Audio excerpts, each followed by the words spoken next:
Pokémon is one of the biggest IPs on the planet. They're always in pop culture, and it's because of what they do. From making one of the coolest trading card games into having some of the best plushies. But sometimes Pokémon makes things a little too outrageous. Okay, this one, I don't know how you can say no. Oh my god, dude. Literally a new passenger. And of course I can't forget about the anime. Even though Ash loses a lot, I think we're still gonna root for the guy. Even if the series continued with or without him.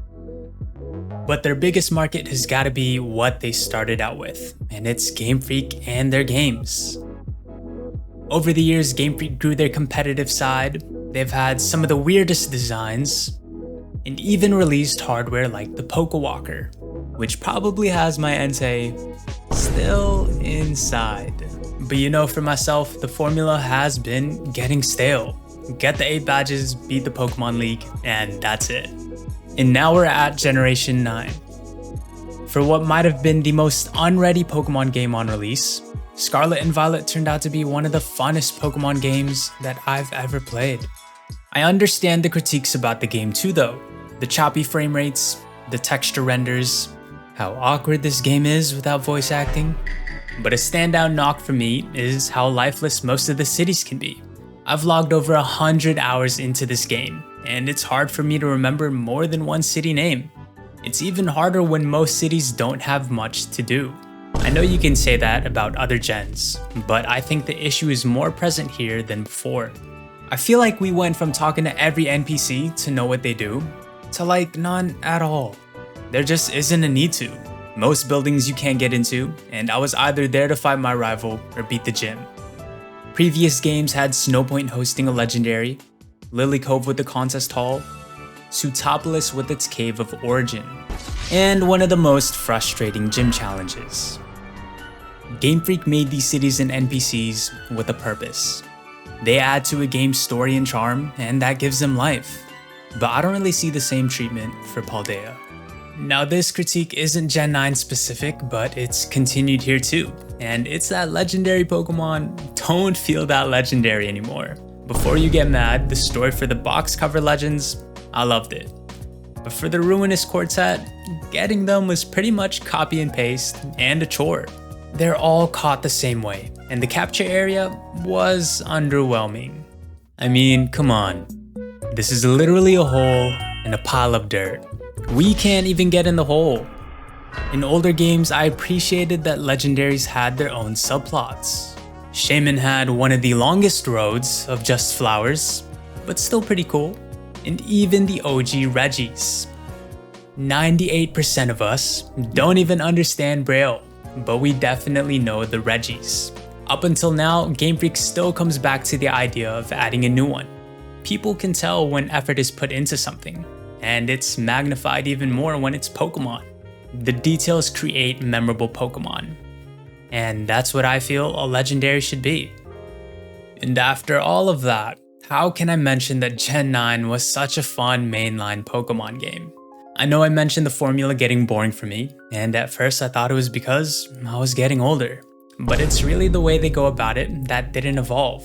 When I look at AAA titles like Mario and Zelda, they more or less follow a formula too. Beat Bowser, beat Ganon, and that's it. Mario Odyssey is one of the best Switch games to date. And I don't think it's luck that Breath of the Wild won Game of the Year.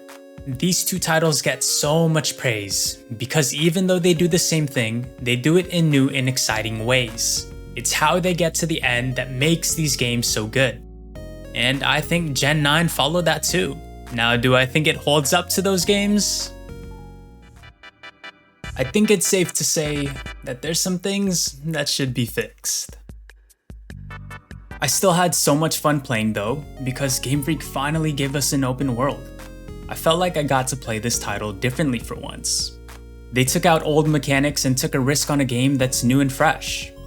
No more battling trainers against your own will, no more randomly encountered Pokemon, and no more following linear paths. The Paldea region is one of the most overwhelming Pokemon areas to start, and it's because there's no region like it. I was disappointed when Sword and Shield came out. Looking back, it wasn't that bad, but I think it came out at the wrong time. I felt like I already played this game before. So many people wanted open world, and its open zone just wasn't for me. But this time, I gotta say my thanks. I thought Game Freak would never change. But I filled out the Pokédex for once, and it's because they made catching fun. Going for shinies, still a grind, but it's kinda addicting. I think a lot of us are so hard on Pokemon because we know how good these games could be, but also see how short they end up. At the end of the day, we're all just fans of the game. So many people create art, music remixes, and even ROM hacks, which might not be legal. You idiot! Ah! What I'm trying to say is this IP gave its fans some of the coolest ideas, and for us to celebrate that. And there's not too many games I can think of that's done the same. I think it's safe to say that this wasn't the perfect open world. There's issues with overleveling, and I've pretty much heard it all. But I love that Game Freak tried something new, and I think others felt that way too. I want Game Freak to continue doing open world. Plus, there's a lot that they can build on. But like I said, the execution's gotta be fresh. To me, it was Game Freak's first attempt at what a Pokemon world can be, and I'm for once excited for where they take it. And I'm hoping for the national Dex to come back too. Probably never will though. Anyways, that's gotta be it. Let me know what y'all thought about the game, if you liked it or hated it, and peace out.